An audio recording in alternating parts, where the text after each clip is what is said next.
पाप पुण्य संसार में है कर्मों के भोग, सुख दुख पाना जीव का मात्र नहीं संयोग। हर किसी के कर्म का दाता रखे हिसाब, देना होगा ईश को हर कर्म का जवाब। चांदी सोना धन सभी हैं जग में बेकार, सदकर्मों से जीव का होता सदा ही बेड़ा पार। जग में आया छोड़कर जब तू अपना धाम, धन कमाने के कर्म में भूल गया तू राम। हरे कृष्णा। इसी सुविचार के साथ आप सभी को पापांकुशा एकादशी की बहुत सारी शुभकामनाएं।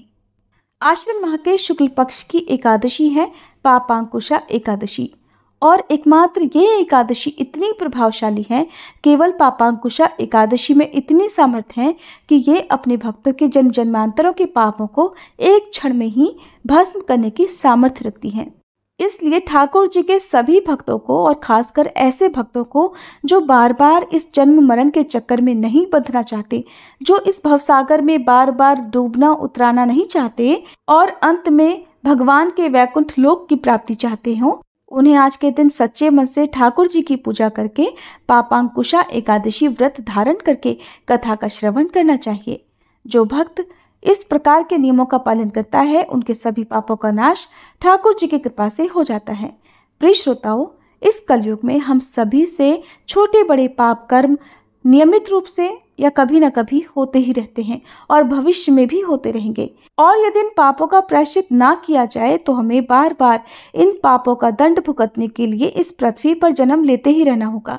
इसलिए जो भक्त अपने पापों का प्रायश्चित चाहते हो और चाहते हो कि सदैव ठाकुर जी का आशीर्वाद उन पर बना रहे, उन सभी भक्तों को आज के दिन पापांकुशा एकादशी की इन पावन कथाओं का श्रवण करना चाहिए, जो अब आप सभी सुनने जा रहे हैं। आप सभी इन कथाओं को पूरा सुनकर कमेंट बॉक्स में हरे कृष्णा जरूर लिखिएगा, और अगर ये कथाएं आपको अच्छी लगे तो ज़्यादा से ज़्यादा ठाकुर जी के भक्तों तक शेयर जरूर कीजिएगा, ताकि आपको भी इन कथाओं को शेयर करने का पुण्य मिल सके। एक बार की बात है, एक जगह पर सत्संग चल रहा था। भारी भीड़ इकट्ठा थी और वहीं पर एक संत महाराज प्रवचन दे रहे थे। प्रवचन में संत महाराज जी कह रहे थे कि अनजाने में यदि गलती हुई हो तो व्यक्ति को उस बात का आभास नहीं होता, लेकिन पाप तो पाप है, जानबूझकर किया जाए या अनजाने में किया जाए, व्यक्ति को आभास हो या ना हो, उसका दंड तो अवश्य ही भुगतना पड़ता है। इसलिए अतीत में तुमसे जो पाप हो गए हैं उनका प्रायश्चित करो और भविष्य में कभी पाप ना करने का संकल्प लो। इस तरह संत महाराज जी प्रवचन दे रहे थे और आसपास सभी भक्तगण उनके प्रवचन को बड़ी श्रद्धा से तल्लीनता के साथ सुन रहे थे। प्रवचन समाप्त होने के बाद जब सभी लोग वहां से चले गए तो एक व्यक्ति वहां पर था जो थोड़ा सकुचाते हुए संत महाराज जी के पास पहुंचा और हाथ जोड़कर संत जी से पूछा, महाराज जी, मैंने प्रवचन तो बहुत ध्यान से सुना, लेकिन अब मेरे मन में एक जिज्ञासा है कि प्रायश्चित करने से पापों से छुटकारा कैसे पाया जा सकता है। आखिरकार क्या प्रायश्चित करने में इतनी शक्ति होती है कि जानबूझकर या अनजाने में किए गए सभी पाप प्रायश्चित करने से नष्ट हो जाते हैं? महाराज जी, मुझे तो इस बात पर बिल्कुल भी विश्वास नहीं होता। तब संत महाराज जी ने उस व्यक्ति को अगले दिन आने के लिए कहा और अगले दिन वह व्यक्ति नियत समय पर आया। तब संत महाराज जी उस व्यक्ति को एक नदी के किनारे पर ले गए। नदी के किनारे पर एक गड्ढा था जिसमें भरा हुआ पानी था जो सड़ रहा था और सड़ांत के कारण उसमें से बदबू आ रही थी। पानी सड़ने के कारण उसमें कीड़े भी चल रहे थे। संत महाराज ने उस व्यक्ति को वह सड़ा पानी दिखाया और दिखाकर बोले, भैया, ये पानी देख रहे हो, बताओ ये पानी क्यों सड़ा? पानी तो कभी सड़ता नहीं, लेकिन ये पानी क्यों सड़ा, ये बात मुझे बताओ। व्यक्ति ने पानी को ध्यान से देखा, फिर कहा, स्वामी जी, पानी एक जगह रुका हुआ है। प्रवाह रुकने के कारण ये पानी एक जगह ठहर गया है और इसी कारण ये सड़ रहा है। तब संत महाराज जी कहने लगे, बिल्कुल सही कहा। ठीक ऐसे ही सड़े हुए पानी की तरह सारे पाप भी इकट्ठा हो जाते हैं और वे कष्ट पहुंचाते ही रहते हैं। जिस तरह बारिश का पानी इस सड़े पानी को बहाकर हटा देता है और नदी को पवित्र बना देता है, उसी तरह प्रायश्चित रूपी अमृत वर्षा इन सभी पापों को नष्ट करके मन को पवित्र बना देती है। इससे मन शुभ और अच्छे कर्मों के लिए तैयार हो जाता है। ठीक इसी तरह जब कोई व्यक्ति प्रायश्चित करने का संकल्प लेता है तो उसका मन बदल जाता है और वह व्यक्ति आगे जीवन में कभी वो गलतियां नहीं दोहराता जो उसने अपने पास्ट में की होती हैं, अपने पिछले समय में की होती हैं। इसलिए प्रायश्चित से व्यक्ति का अतीत और भविष्य दोनों ही पवित्र हो जाता है, दोनों ही सुधर जाता है। प्रिय श्रोताओं, अब सुनिए स्कंद पुराण में वर्णित पापांकुशा एकादशी की पौराणिक कथा। आश्विन माह के कृष्ण पक्ष की इंदिरा एकादशी व्रत का महात्म्य सुनने के बाद धर्मराज युधिष्ठिर की जिज्ञासा और बढ़ गई। तब उन्होंने हाथ जोड़कर भगवान मधुसूदन से पूछा कि हे मधुसूदन, अब आप कृपा करके ये भी बतलाइए कि आश्विन के शुक्ल पक्ष में किस नाम की एकादशी होती है। तब भगवान श्री कृष्ण बोले, राजन, आश्विन के शुक्ल पक्ष में जो एकादशी होती है वह पापांकुशा के नाम से विख्यात है। वह सब पापों को हरने वाली और उत्तम है। उस दिन संपूर्ण मनोरथ की प्राप्ति के लिए मनुष्यों को स्वर्ग और मोक्ष प्रदान करने वाले पद्मनाभ संज्ञक मुझ वासुदेव का पूजन करना चाहिए। जितेंद्रिय मुनि चिरकाल तक कठोर तपस्या करके जिस फल को प्राप्त करता है वह उस दिन भगवान गरुड़ ध्वज को प्रणाम करने से ही मिल जाता है। पृथ्वी पर जितने तीर्थ और पवित्र देवालय हैं उन सब के सेवन का फल भगवान विष्णु के नाम कीर्तन मात्र से ही मनुष्य प्राप्त कर लेता है। जो शारंग धनुष धारण करने वाले सर्वव्यापक भगवान जनार्दन की शरण में जाते हैं उन्हें कभी यमलोक की यातना नहीं भुगतनी पड़ती। यदि अन्य कार्य के प्रसंग से भी मनुष्य एकमात्र एकादशी को उपवास कर ले तो उसे कभी यम यातना नहीं प्राप्त होती। जो पुरुष विष्णु भक्त होकर भगवान शिव की निंदा करता है वह भगवान विष्णु के लोक में स्थान नहीं पाता, उसे निश्चय ही नरक में गिरना पड़ता है। इसी प्रकार यदि कोई शैव या पाशुपत होकर भगवान विष्णु की निंदा करता है तो वह घोर रौरव नरक में डालकर तब तक पकाया जाता है जब तक कि 14 इंद्रों की आयु पूरी नहीं हो जाती। ये एकादशी स्वर्ग और मोक्ष प्रदान करने वाली, शरीर को निरोग बनाने वाली तथा सुंदर स्त्री, धन और मित्र देने वाली है। राजन, एकादशी को दिन में उपवास और रात्रि में जागरण करने से अनायास विष्णु धाम की प्राप्ति हो जाती है। हे युधिष्ठिर, वह पुरुष मात्र पक्ष की 10, पिता के पक्ष की 10 और स्त्री के पक्ष की 10 पीढ़ियों का भी उद्धार कर देता है। एकादशी व्रत करने वाले मनुष्य दिव्य रूपधारी, चतुर्भुज, गरुड़ की ध्वजा से युक्त, हार से सुशोभित और पीतांबरधारी होकर भगवान श्री विष्णु के धाम को जाते हैं। आश्विन के शुक्ल पक्ष में पापांकुशा का व्रत करने मात्र से ही मनुष्य सब पापों से मुक्त होकर श्री हरि के लोक में जाता है। जो पुरुष सुवर्ण, तिल, भूमि, गऊ, अन्न, जल, जूते और छाते का दान करता है वह कभी यमराज को नहीं देखता। राजन, दरिद्र पुरुष को भी चाहिए कि वह यथाशक्ति स्नान, दान आदि क्रिया करके अपने प्रत्येक दिन को सफल बनाए। जो होम, स्नान, जप, ध्यान और यज्ञ आदि पुण्य कर्म करने वाले हैं उन्हें भयंकर यम यातना नहीं देखनी पड़ती। लोक में जो मानव दीर्घायु, धनाढ्य और कुलीन तथा निरोगी देखे जाते हैं वे पहले के पुण्यात्मा हैं। पुण्यकर्ता पुरुष ऐसे ही देखे जाते हैं। इस विषय में अधिक कहने से क्या लाभ युधिष्ठिर। मनुष्य पाप से दुर्गति में पड़ते हैं और धर्म से स्वर्गलोक को जाते हैं। राजन, तुमने मुझसे जो कुछ पूछा था उसके अनुसार पापांकुशा का महात्म्य मैंने वर्णन कर दिया। भगवान श्री कृष्ण के श्रीमुख से पापांकुशा का महात्म्य सुनकर तब श्रद्धापूर्वक धर्मराज ने भी इस व्रत का विधिपूर्वक पालन किया, जिसके पुण्य प्रताप से उनके जन्म जन्मांतर के पापों का नाश हुआ और अंत में वे भगवान श्री विष्णु के वैकुंठ लोक को गए। ये पवित्र पापांकुशा एकादशी व्रत का पुण्य प्रताप ही था कि एक बहेलिया जिसने अपने पूरे जीवन में केवल हिंसा की थी, जो बहुत क्रूर और हिंसक था, उसका सारा जीवन एकमात्र पापांकुशा एकादशी के व्रत से बदल गया और उसे जन्म जन्मांतरों के पाप से मुक्ति मिल गई। अब इस कथा को भी विस्तार पूर्वक सुनिए। विंध्याचल पर्वत पर क्रोधन नामक एक बहेलिया रहा करता था। वह बहुत क्रूर और हिंसक था। उसका सारा जीवन हिंसा, लूटपाट, मद्यपान और गलत संगति में ही बीता था। एक दिन अचानक उसे जंगल में तपस्या करते हुए अंगिरा ऋषि मिले। उसने अंगिरा ऋषि से कहा कि मेरा कर्म बहेलिये का है, इस कारण हे मुनिवर, मुझे तो न जाने कितने ही निरीह पशु पक्षियों को मारना पड़ा है। मैंने जीवन भर पाप कर्म ही किए हैं, इसलिए मुझे तो नरक में ही जाना पड़ेगा। कृपा कर आप मुझे कोई ऐसा उपाय बताइए जिससे मेरे सारे पाप मिट जाएं और मोक्ष की प्राप्ति हो। उसके निवेदन करने पर महर्षि अंगिरा ने उसे अश्विन शुक्ल की पापांकुशा एकादशी का विधि पूर्वक व्रत करने को कहा। तब महर्षि अंगिरा के द्वारा बताए गए विधान अनुसार उस बहेलिये ने पापांकुशा एकादशी व्रत को विधि विधान से किया। इस व्रत के पुण्य प्रताप से उसके जीवन भर के सभी पाप नष्ट हो गए और जीवन के अंतिम क्षणों में उसे श्री हरि की कृपा से मोक्ष की प्राप्ति भी हो गई। इस प्रकार यदि पापी से पापी व्यक्ति भी अपने पापों का प्रायश्चित करते हुए पापांकुशा एकादशी व्रत करता है और इस कथा का श्रवण करता है, भगवान श्री हरि की कृपा से उसके सभी पाप कट जाते हैं। जिस प्रकार से बहेलिये को उसके सभी पापों से मुक्ति मिली, इसी प्रकार हे श्री हरि सभी को उनके पापों से मुक्ति दिलाकर अपने वैकुंठ लोक में वास देना। प्रेम से बोलिए श्री लक्ष्मी नारायण भगवान की जय, श्री कृष्ण भगवान की जय। एक बार भगवान श्री लक्ष्मी नारायण और माता लक्ष्मी ने अपने भक्तों की भक्ति देखने के लिए धरती लोक पर जाने का निश्चय किया। बस फिर क्या था, भगवान लक्ष्मी नारायण ने तो एक वृद्ध पुरुष का रूप धारण कर लिया और माता लक्ष्मी ने एक अत्यंत दीनहीन वृद्धा स्त्री का रूप धारण किया और भगवान लक्ष्मी नारायण और माता लक्ष्मी इसी रूप में धरती लोक पर आ गए। नगर के एक धनी सेठ के द्वार पर जाकर वे उसका फाटक खटखटाने लगे।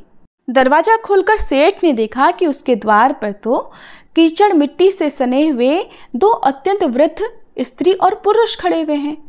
तो वह क्रोध करके उन पर बिगड़ता हुआ बोला, अरे कीचड़ मिट्टी से सने पांवों से तुमने मेरे सारे आंगन में मिट्टी फैला दी, चलो जाओ यहाँ से। तब वे दोनों हाथ जोड़कर सेठ जी से कहने लगे, सेठ जी इतनी रात में हम दोनों कहाँ जाएं? वृद्धा जो कि माता लक्ष्मी थी सेठ जी से गिड़गिड़ाकर कहने लगी, सेठ जी ठंड के मारे हमारे प्राण निकल रहे हैं, रात भर ठहरने को थोड़ी जगह दे दो। लेकिन सेठ जी ने तो द्वार बंद कर लिया। उन दोनों को प्रकाश में सेठ जी के महल के पास ही एक टूटा फूटा सा घर दिखाई पड़ा। उस टूटे किवाड़ से दिए के प्रकाश की मध्यम सी लौ दिखाई पड़ी। तब भगवान श्री विष्णु ने, जो कि एक बूढ़े का रूप धारण किए हुए थे, माता लक्ष्मी जी से कहा कि आओ चलो उस घर में ही आश्रय मांगकर देखते हैं। तब माता लक्ष्मी ने कहा कि जब इतने बड़े सेठ ने अपने यहाँ स्थान नहीं दिया तो फिर भला ये कंगाल, ये निर्धन क्या देंगे? और अगर ठहरने को जगह मिल भी गई तो रात भर में बिना ओढ़ने बिछोने के इन फटे भीगे कपड़ों में तो हमारे प्राण ही निकल जाएंगे। तब भगवान लक्ष्मी नारायण बोले कि कुछ भी हो, मुझसे तो अब बिल्कुल नहीं चला जाता। ऐसा कहते ही उन्होंने थोड़ा आगे बढ़कर उस टूटे फूटे द्वार को खटखटाया। दूसरे ही क्षण हाथ में दिया थामे, मैली फटी साड़ी पहने एक कमजोर सी स्त्री ने द्वार खोला। उन दोनों की दशा देखते ही करुणा भरे स्वर में वह स्त्री बोली, हाय आप लोग इस अंधेरी रात में कहाँ भटक रहे हैं? आइए आइए भीतर आ जाइए। उन्हें सहारा देकर वो अपने घर के भीतर ले गई। छोटी सी कोठरी में दो टूटी फूटी चारपाइयां पड़ी थी। उन्हीं में से एक को खाली करके वह स्त्री उन दोनों वृद्ध स्त्री पुरुषों से बैठने के लिए कहने लगी। दोनों के कपड़ों से पानी चूकर कोठरी गीली हो गई, किंतु उस स्त्री ने उसकी बिल्कुल भी परवाह नहीं की, बल्कि जल्दी जल्दी अंगीठी में आग सुलगाकर उन दोनों वृद्ध स्त्री पुरुषों को आग तापने के लिए कहा। फिर अर्गनी पे से दो पुराने लेकिन धुले हुए साफ कपड़े लाकर उन दोनों को देती हुई बोली, बाबा माताजी आप लोग अपने भीगे कपड़े उतारकर इन्हें लपेट लो। बाबा मैं क्या करूं, बहुत गरीब हूं ना, आज आपको बस इन्हीं दो कपड़ों में गुजर करनी होगी। आपके कपड़े मैं निचोड़ कर फैला दूंगी, जब सूख जाएंगे तब आप उन्हें पहन लेना। उन्हें कपड़े बदलवा कर वह अपने आंगन में गई और दो पीतल की छोटी छोटी थालियों में बथुए का साग और बाजरे की रोटियां रखकर ले आई और बड़े प्रेम से, माताजी ये लीजिए भोजन कर लीजिए, आज मेरे घर में यही भगवान का प्रसाद है। लेकिन माताजी मुझे बहुत दुख हो रहा है कि ना तो मेरे घर में घी है, ना दूध है, ना चीनी है, आपको बस यही रूखा सूखा भोजन करना होगा। तब वह वृद्धा स्त्री बोली, कोई बात नहीं बेटी, हमें तो ये भोजन बड़ा स्वादिष्ट लगा। वे दोनों खाते हुए बोले। थोड़ी ही देर में उस स्त्री का पति भी आ गया। वह बेचारा भी काम की तलाश में दिन भर भटक भटक कर अब थका मारा घर लौटा था। पत्नी ने अतिथियों को भोजन खिला देने के बाद चुपके से द्वार पर ही अपने पति को सारी बात बता दी। सुनकर उसका पति भी बड़ा प्रसन्न हुआ। फिर दोनों ने अपने बिछौने उन दोनों वृद्धों को देकर उन्हें तो चारपाई पर सुला दिया और खुद दोनों एक फटा टाट ओढ़कर धरती पर लेट गए। प्रातःकाल होते ही जब बारिश बंद हो गई और वे दोनों वृद्ध स्त्री पुरुष जाने लगे, तब स्त्री ने उन्हें हाथ जोड़कर सूरज निकलने तक रोका। फिर घर में जो कुछ चने पड़े हुए थे उन्हें पीसकर आटा गूंधा, रोटियां बनाई, उनके लिए रास्ते में खाने के लिए बांध भी थी और बोली, माता जी हम बहुत निर्धन हैं, इसी से जैसी सेवा करनी चाहिए थी वैसी तो मैं बिल्कुल भी नहीं कर सकी।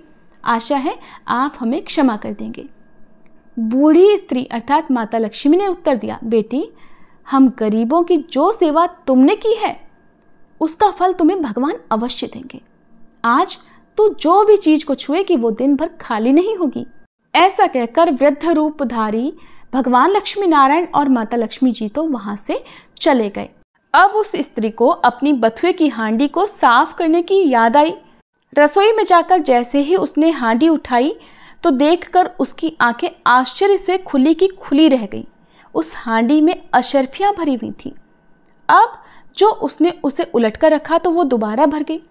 जैसे ही वह स्त्री उन अशर्फियों को हांडी से निकालकर एक तरफ रखती कि वह हांडी दोबारा से अशर्फियों से भर जाती। ऐसा करते करते दिन भर में उसकी कोठरी अशर्फियों से भर गई। बस फिर तो उसके पति ने उन अशर्फियों को बेचकर बढ़िया सा घर ले लिया, एक कपड़े की दुकान खोल ली, घोड़ा गाड़ी खरीद ली और वे अब बड़े सुख से रहने लगे। उधर उस सेठ को जब ये पता चला कि उसके निर्धन पड़ोसी एक रात में ही अमीर हो गए हैं, तो उसने उस स्त्री और उसके पति को बुलाकर सारी बात पूछी। स्त्री बड़ी भोली भाली थी, उसने बड़ी सरलता से सारी बात सेठ को बता दी। अब तो सेठ और सेठानी को रात दिन यही चिंता रहने लगी कि किसी प्रकार वे करामाती वृद्ध स्त्री पुरुष मिल जाएं तो वे भी घर भरकर अशर्फियां प्राप्त कर लें। भगवान तो सब लोगों के मन की बात जान ही लेते हैं। एक रात जब बहुत जोर की बारिश हो रही थी, ओले भी पड़ रहे थे, तब वही वृद्ध स्त्री पुरुष यानी कि भगवान लक्ष्मी नारायण और माता लक्ष्मी जी फिर उसी सेठ के द्वार पर पहुंच गए और दरवाजा खटखटाने लगे। खटखटाहट सुनते ही सेठ ने बिजली के प्रकाश में से झांक कर उन दोनों को पहचान लिया और जल्दी जल्दी सेठानी को उन्हें लेने के लिए भेजा। बिजली बुझाकर एक दिया हाथ में लेकर सेठानी बाहर आई और झूठी ममता दिखाकर बोली, हाय हाय बाबा, तुम कहाँ भटक रहे हो, आओ अंदर आ जाओ। फिर घर की सबसे टूटी फूटी चारपाई पर उन्हें बिठा दिया। घर में बहुत सारे गर्म कपड़े होते हुए भी वो उनके लिए जानबूझकर 2 फटे पुराने वस्त्र लेकर आई और बोली, बाबा घर में इस समय बस यही है। फिर उनसे बिना पूछे ही घर की सबसे घिसी पुरानी थालियों में बथुए का साग और बाजरे की रोटी भी ले आई। ओढ़ने को 2 फटे कंबल भी कहीं से मांग कर दे दिए। फिर सेठ सेठानी भी उसी कमरे में गद्दे बिछाकर धरती पर लेट गए। सुबह अंधेरे होते ही जब वे दोनों वृद्ध स्त्री पुरुष वहां से जाने लगे तो सेठानी ने चने पीस कर रोटी बनाई और उनके लिए बांध दी और बोली, माता हम बड़े दरिद्र हैं, आपकी बिल्कुल भी सेवा नहीं कर पाए, आशा है आप हमें क्षमा कर देंगी। तब वृद्धा रूपधारी माता लक्ष्मी जी ने कहा, बेटी जैसी सेवा तूने की उसका फल तुझे भगवान अवश्य देगा। हाँ, आज तो जिस भी काम को अपने हाथ में लेगी वो दिन भर समाप्त नहीं होगा। उन लोगों के जाते ही सेठ सेठानी में झगड़ा हो गया। सेठ चाहता था कि बथुए की हांडी मैं खोलूं और सेठानी चाहती थी कि मैं खोलूं। अंत में दोनों ने एक साथ हांडी पकड़ी और अपनी अपनी तरफ खींचने लगे। इसी छीना झपटी में हांडी टूट गई और कमरे में बथुआ ही बथुआ बिखर गया। सेठानी झाड़ू लेकर कमरा धोने लगी। जब वह कमरा साफ करती तुरंत ही कमरे में बहुत सारा और बथुआ बिखर जाता। सुबह से शाम हो गई और सेठानी हाथ में झाड़ू लेकर कमरा साफ करती रही। इसलिए सच ही कहा है, जिसकी जैसी नियत होती है भगवान उसे वैसा ही फल देते हैं। ये थी आज की कहानी। आपको कैसी लगी कमेंट बॉक्स में जरूर बताइएगा।